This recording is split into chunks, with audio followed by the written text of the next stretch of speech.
Here are 3 big ways you must change how you have sex, because oxytocin is not produced by the orgasm. It does not come from orgasms. This changes everything if you want a really amazing, healthy, sustainable, long-term sexual relationship. The media has given everybody absolutely false information that orgasms increase your levels of oxytocin, the so-called love hormone that creates more bonding, closeness, affection in your relationship. And last week I published a video analyzing every single study that the media normally quotes for this and demonstrating that those studies do not show that orgasms increase oxytocin. And in fact, they might even be doing the opposite. So you can go and watch that video for this analysis. But here I want to cover what are the practical implications for you to make your sex life work, since the orgasms actually do not release or increase oxytocin. If you want a sex life in your relationship that keeps you together, works forever, gives you all the love and connection that you want, as well as all the pleasure, then there are 3 ways you absolutely must change your practice of sex. Oxytocin is actually involved in a lot of processes, not just the feeling of closeness and love and bond and affection that it generates, but also in a lot of other aspects of well-being. Physical, emotional, psychological. So it's actually associated with well-being and feel-good in lots of different ways. Of course, sex is not just about some kind of chemicals, but lots of other nourishing senses for us as human beings, the whole beauty of experience and connection and love. And that's cool if you think about it this way. I think about it this way too. It's all the same, and we can get both more oxytocin and, that nourishing energy from sex by making these 3 changes.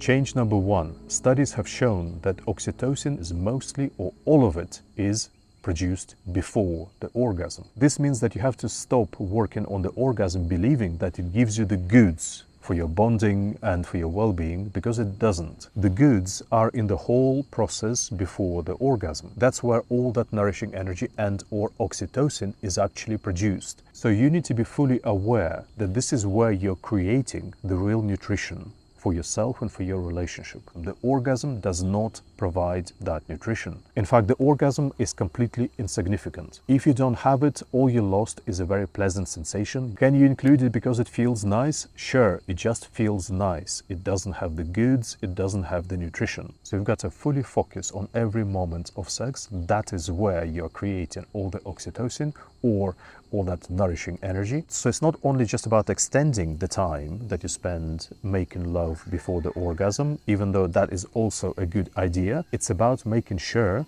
that you're actually creating really good quality in every moment of that sexual sensation, sexual energy, the physical love between your bodies. It's all intentional, and you've got to create it, and you've got to know how to create it.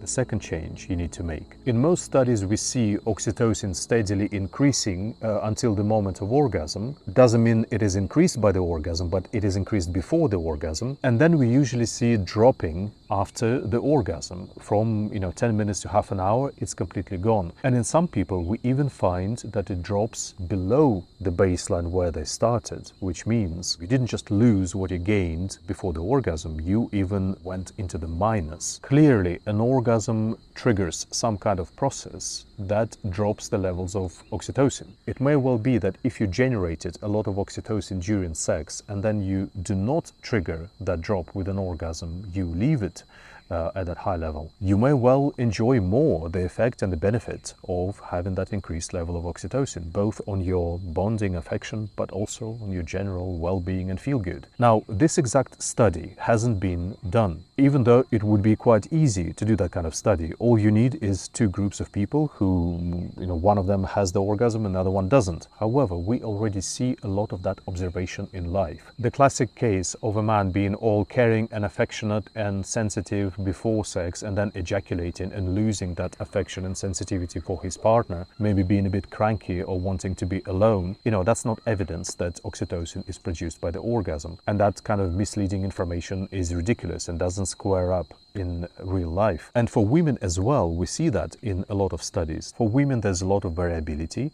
So there's no point in saying that, you don't experience that drop in oxytocin and you feel really intimate and close with your partner forever after an orgasm. As a woman, that doesn't mean that that's how it works for women, just for you. There are a lot of women who do feel that drop, and if they experiment with not releasing, they will find themselves much more full of oxytocin, or that nourishing energy, whatever you want to call it. For men, the trend is a lot stronger. Men usually, if they experiment correctly, they can find their sex life and their feelings for their partner skyrocket. And from the evidence of working with a lot of women and men and teaching them the practice of retention, filling up with sexual energy and not releasing it, I have seen a lot of evidence in my practice that people tend to retain a lot of that feel good and the bonding feeling and the affection if they don't release through an orgasm. Now, it doesn't mean that you should never do it. It's just something you need to be aware of. It's a shift from believing that oxytocin is giving you all the goods and all the love and all the connection because you've been given false information that oxytocin is released in the orgasm, to realizing that it can actually drop your oxytocin. So therefore, it's not that you never have it, but you manage it better maybe. Maybe you have a balance that, sometimes you try to leave those levels of oxytocin high and enjoy the feel good from it and not release. Other times you're okay to take the cost, but certainly not believing that you must get an orgasm because that's going to make you feel all in love. Now, maybe some people have never measured it correctly. Somebody might say 10 minutes after an orgasm, or they feel really amazing and connected with each other.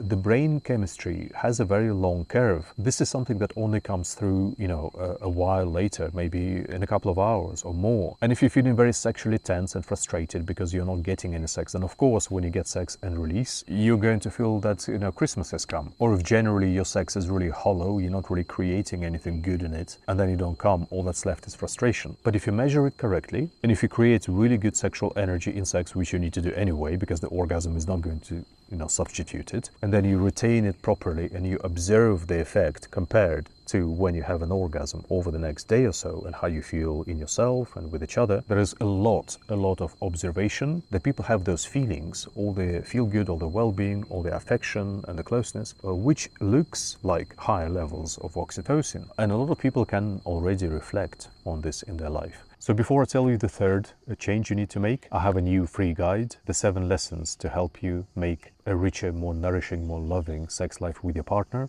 and the biggest mistakes that people make in this area. So that's downloadable via the link below the video. And if you want a detailed instruction on all the practices that create a fully rich, loving and nourishing sex life with a step-by-step process to introduce into your sex life, then look into my full holistic sex course, which is for both men and women. And the third important change that you need to make in your sex is that we know from studies that during sex, oxytocin is increased more by things like really intimate, loving contact through the whole bodies. The whole bodies, moving on each other, the whole bodies holding each other, intimate, loving touch. So not genital stimulation, even though genital stimulation also increases oxytocin, but studies have shown there's a more dramatic and marked increase from all those other, whole body closeness, intimate activities, which is of course the part that a lot of people skip as not interesting because it's all about the genitals, and we prioritize sex being all about the genitals in our culture. But actually some of the most powerful, most nutritious substance in sex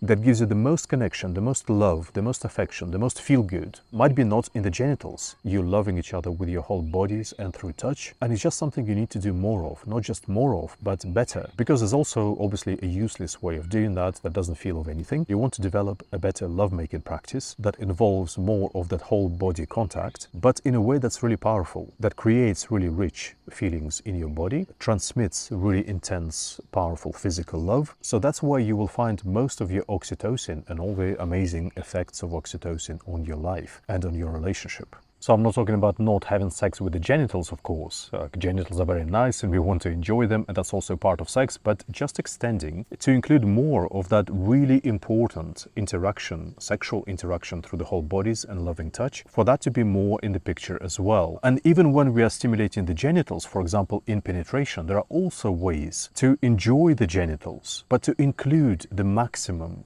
whole body contact that is really powerful sexually, also really powerfully loving, to enhance that part of the actual penetration as well, which will maximize oxytocin for you even during the genital stimulation. So do make sure that you introduce these 3 big changes into your sex life as soon as possible. Otherwise, your sex might be moving in the direction that is never going to create the most rich, sustainable, long-term loving sexual relationship.